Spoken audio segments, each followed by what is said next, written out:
Veio passar a tarde conosco aqui, nos dar alguns esclarecimentos. Nós tivemos um caso de suicídio aqui na nossa cidade no mês de dezembro e, infelizmente, a depressão tem sido algo muito recorrente dentro da sociedade de um modo geral. E a gente precisa saber como lidar com ela, né, Adriana? Sim, Sibeli. Existe um fator bem interessante que eu percebo muito, né, nos atendimentos de uma forma geral, que é a questão de você encontrar soluções para os desafios da vida. E aí eu gosto de trabalhar sempre nos atendimentos que a vida, na verdade, assim, a gente precisa estar vivo. E estar vivo é participar desse grande jogo da vida, né? Que é termos momentos maravilhosos, momentos que a gente vai tirar de letra e momentos que serão de desafios. Mas cada desafio é exatamente para a gente saber, né, como vai ficar mais inteligente. Porque à medida que eu vou resolver um problema, eu vou aprender a resolver aquele problema.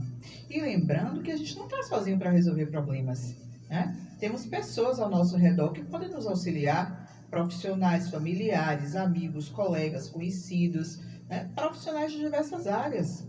Né? Se for um problema financeiro, temos amigos, né? Temos economistas, temos contadores, temos advogados, né? Temos pessoas para nos ajudar a resolver os problemas. Então, eu percebo isso, que há hoje em dia uma grande dificuldade de encarar os desafios. E eu te digo, o desafio, a gente precisa também entender por que ele foi formado.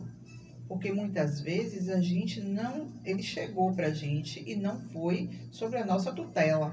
Mas muitas vezes tem desafios que nós procuramos, ou por um desajuste emocional, ou por uma fuga, né? Ou por um mecanismo de defesa, ou por emoções como raiva ou culpa. Então, a gente precisa entender aonde está a raiz desse desafio que foi criado. Para quê? Para tirar a vida? Não, para resolver, né? E viver bem e com qualidade. Concorda? Concordo integralmente. Eu gostaria, inclusive, de aproveitar a sua fala para lhe perguntar o seguinte. Eu tenho vislumbrado no meu trabalho uma quantidade muito grande de pessoas com depressão.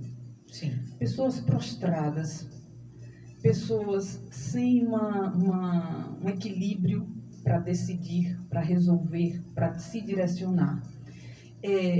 Num caso, numa situação como essa, o que é necessário para recolocar as pessoas no trilho?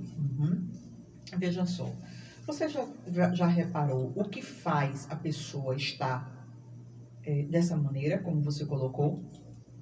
Na grande maioria das vezes, nós temos situações pontuais que acontecem, como os términos de relacionamento, a descoberta de doenças, problemas financeiros, né? Problemas de trabalho, ausência de trabalho e o vazio existencial, né? Então, nós temos várias situações que acabam direcionando as pessoas para isso. Exatamente. Por exemplo, o vazio existencial, né? Então, o que seria um vazio existencial? Uma falta de sentido, né, para a vida? Por exemplo, eu estava conversando com uma pessoa e a gente estava falando sobre isso, porque essa pessoa dizia o seguinte, que muitas vezes recorre aos mecanismos de fuga, né? Por muito tempo, meses a fio, mecanismos de fuga. E a gente tentando entender por que a utilização desse mecanismo. Então a gente percebeu que essa pessoa, ela não tinha, ela estava na zona de conforto. Mas que zona de conforto? É a zona em que eu não tenho mais um sentido, um propósito, um desejo criado por mim, e nós seres humanos funcionamos muito à base do propósito.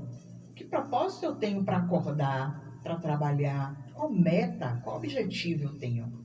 Então a gente entendeu que não havia há meses propósito, talvez há 5 anos, sem um propósito. Então, já que eu, por alguma razão, eu não tenho um propósito, o que eu vou fazer? Qual o sentido da vida?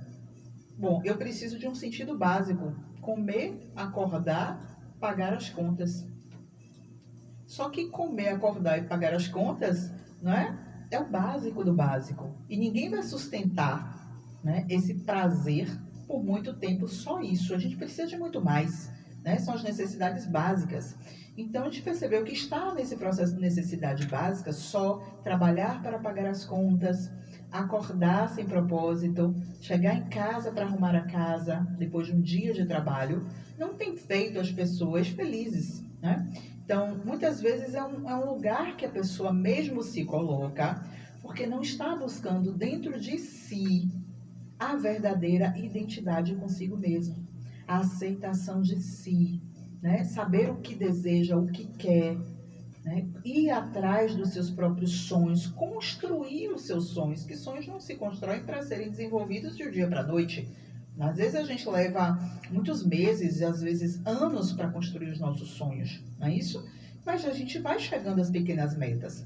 Então, o sentido da vida, né? Ter sentido, todo mundo tem que buscar um objetivo para ser feliz, um objetivo para acordar, um objetivo para desenvolver uma função, um trabalho, né? E esse objetivo ele precisa ser muito claro e pequeno, né? Fácil de alcançar, porque à medida que a gente vai alcançando um pequeno objetivo, a gente cria uma espécie de vício de encontrar o objetivo. E cada vez que a gente vai alcançando, a gente vai se motivando, vai ficando mais alegre, mais feliz, mais disposto, né? Então, o sentido da vida preenche esse vazio existencial que muitas pessoas, né, têm desenvolvido. Eu me lembro que semana do Natal, eu estava passando na rua, caminhando, e fui comprar alguma coisa na rua e tinha um local que estava tocando uma música de Natal, né?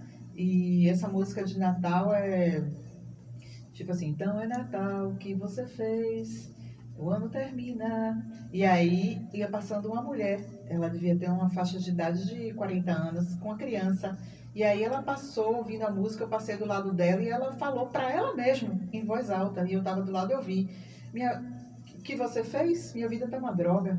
Meu ano, uma porcaria. E daqui para ano novo vai chegar, e aí? Vai continuar a mesma coisa. Ou seja, ela estava ouvindo a música, que todos nós estávamos ouvindo e comemorando a questão, né? E ela falando com ela mesma, né? Então, assim, perceba qual a motivação que essa moça terá, né? Para finalizar um ano e iniciar um ano. Então, como será que está o sentido da existência para ela, né? Então, é preciso que cada um de nós busque um objetivo, busque uma pequena meta para realizar amanhã. Realizou a pequena meta? Procura uma para segunda-feira. Realizou? Você vai criando motivação, vai ficando, poxa, eu consigo, essa mínima coisa, claro que eu consigo. Você vai desenvolvendo capacidade, coragem, autoconfiança, autoestima. E aí pronto. E aí esse vazio, que só pode ser preenchido pela própria pessoa, vai aos pouquinhos sendo preenchido. Entende? E aí o desânimo começa a desaparecer. Ele não toma conta da pessoa, porque desânimo todos nós sentimos, né? Em algum momento a gente sente um desânimo, mas ele não toma conta da gente. A gente desanima, lava o rosto, toma um banho gelado, né? Pensa em alguma coisa que nos motive e acabou. O desânimo foi embora. Então, o desânimo não pode tomar conta. Concordo.